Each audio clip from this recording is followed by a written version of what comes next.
கிறிஸ்து இயேசுவுக்குள்ளே எனக்கு அன்பாயிருக்கிற சகோதர சகோதரிகளே, தவக்காலத்தினுடைய 4வது நாள், அதாவது திருநூற்று புதனுக்கு பின் வரக்கூடிய சனிக்கிழமை இறைவார்த்தை தியானமானது நம்மை புதிய வாழ்வுக்கு அழைத்து நிற்கிறது.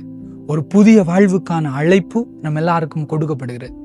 இன்றைய நற்செய்தி வாசகத்திலே ஆண்டவர் இயேசு லேவியை அழைக்கிறார். யார் இந்த லேவி? லேவி ஒரு பாவி, லேவி ஒரு வரி தண்டுகிறவர், லேவி ஒரு சுங்கச்சாவடியிலே அமர்ந்திருக்கிறார். சுங்கச்சாவடியில் பாவியாய் எந்த இடத்திலே அவன் பாவம் செய்கிறானோ அந்த இடத்தில் அமர்ந்திருக்கிற லேவியைத்தான் ஆண்டவர் புதிய வாழ்வுக்காய் அழைத்து நிற்கிறார். அதனைத்தான் நற்செய்தியிலே தொடர்ந்து படிக்கிறோம். இயேசு சொல்லுவார், நோயுற்றவர்களுக்கு அல்ல, நோய் உள்ளவர்களுக்கு தான் இன்றைக்கு மருத்துவம் தேவை அப்படின்னு சொல்லுவார். பாவிகளைத்தான் நான் அழைக்க வந்தேன் அப்படின்னு சொல்லுகிறார்.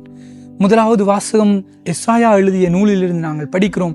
அதிகாரம் 58 எசாயா மிகவும் அழகாய் சொல்லுவார், பொல்லாதன பேசி சுட்டி காட்டி மற்றவர்களை புறங்கூறி வஞ்சித்து அவர்களுடைய பெயரை நாசப்படுத்துவதை நிறுத்திவிட்டு பசித்தவர்களுக்காய் உன்னையே கொடுத்து வறியவர்களுடைய தேவைகளுக்காய் நீ உன்னையே ஒப்பு கொடுக்க வேண்டும் அப்படின்னு சொல்லி இன்றைக்கு எசாயா புதிய வாழ்வு வாழ நம்ம எல்லாரையும் அழைத்து நிற்கிறார். எனவே எனக்கு பிரியமாயிருக்கிற அன்பின் சகோதர சகோதரிகளே, இந்த தவக்காலம் நமக்காய் தருக்கக்கூடிய இன்னும் ஒரு படிப்பினை என்னவென்றால், நாம் நம்மோடு கூட இருக்கிற எல்லாரையும் புதிய வாழ்வுக்காய் நாம் அழைத்து நிற்க வேண்டும். நம்மோடு இருக்கக்கூடிய எல்லாருக்கும் ஒரு புதிய வாழ்வை வாழ்வதற்கான அழைப்பை நாம் கொடுக்க வேண்டும்.